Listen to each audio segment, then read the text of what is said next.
It sounds almost unbelievable, but two spacecraft thrown together on tight budgets, meant to function for only 5 years, have survived more than 4.5 decades in deep space, and now Voyager 1 has returned a stream of data that stunned researchers. Some believe it may represent the first contact with a previously unknown form of intelligence drifting through interstellar space. After more than 40 years of dependable performance, the veteran probe suddenly began sending home data that didn't make sense. Had Voyager veered off course? Was it malfunctioning? According to some, neither explanation fits. They insist Voyager might have picked up a message from an unexpected, possibly alien presence. Others refuse to accept that anything intelligent could be lurking in the void and blame the odd readings on a technical glitch. So which interpretation is correct? And why could the data be a warning?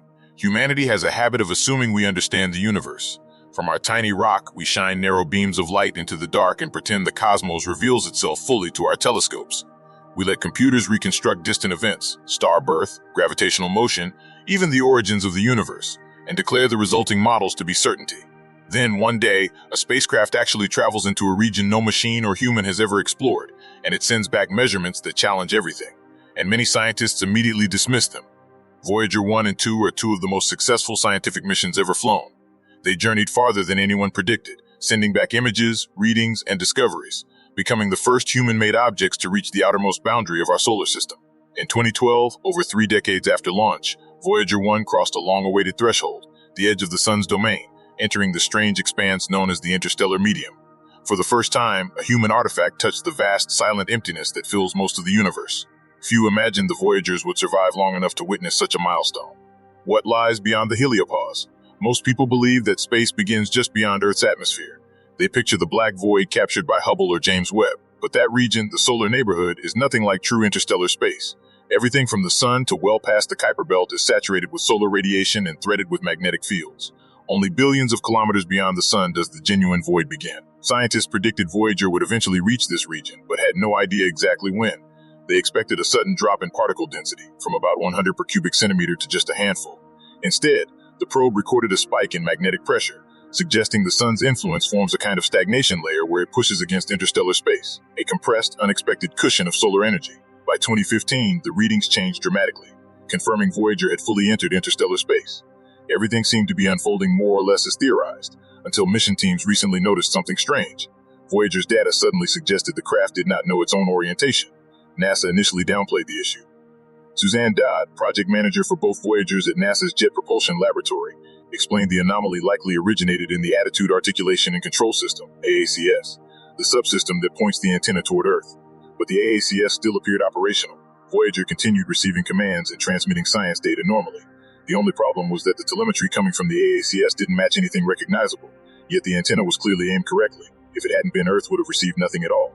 NASA said engineers were investigating, but some scientists were already uneasy. They noticed that even though the AACS data looked garbled, Voyager sent it home perfectly reliably without triggering any alarms or entering safe mode. That meant the data itself might not be wrong, just misinterpreted.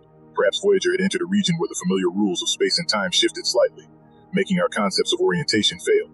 On Earth, it looked as if the spacecraft was confused. In reality, we might be observing something extraordinary, a foreign force or a foreign signal.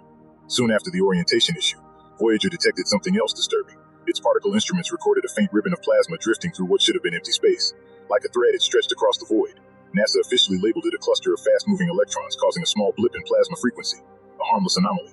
But not all researchers agreed. To them, the odd readings, plasma where none should exist, orientation data that made no sense despite perfect functioning, pointed towards something unfamiliar at work in the interstellar medium. Some even suggested it might represent a new fundamental force of nature. They warned their colleagues not to dismiss the readings simply because they didn't fit existing models. If we truly intend to explore interstellar space, we must be willing to confront the unknown. But NASA and other conservative scientific groups weren't interested in speculation. Is NASA missing something important? Instead, the agency released a technical explanation. A dedicated team sifted through decades-old documentation, some stored away since the 1970s and long forgotten. Many of the engineers who built the Voyagers had retired or died. Some old manuals existed only because former staff had taken them home decades earlier. NASA concluded that the AACS had routed data through an onboard computer that had been deactivated years ago. That obsolete computer garbled the telemetry before sending it to Earth. Engineers commanded the AACS to transmit its data through a working system instead. The result, they said, fixed the problem. But some scientists remain unconvinced. How long can Voyager keep going? Both Voyager's power supplies weaken each year. Engineers have steadily shut down non-essential parts to conserve energy. They hope the probes will continue functioning until at least 2025. Voyager 1 now sits roughly 23.3 billion kilometers from Earth, about 156 times the Earth-Sun distance. Its signal captured by NASA's Deep Space Network. It sends a mere 160 bits per second, a pathetic trickle compared to modern internet speeds, yet still enough to reveal conditions in interstellar space. Even after a decade outside the heliosphere, Voyager hasn't truly left the solar system. Far beyond lies another vast region, the Oort cloud, a spherical shell of icy bodies more than 2,000 times farther from the Sun than Earth. Bound to the solar system by gravity's long, faint echo, the Oort cloud remains untouched and mysterious. Voyager 1 will need roughly 300 more years just to reach its inner edge, and thousands to exit it completely. Long before then, the spacecraft will fall silent, but perhaps one day humanity will build faster ships, catch up to the Voyagers, and explore the Oort cloud firsthand. If we master faster than light travel, Voyager 1 might someday be a relic, an ancient marker drifting at the edge of the Sun's domain.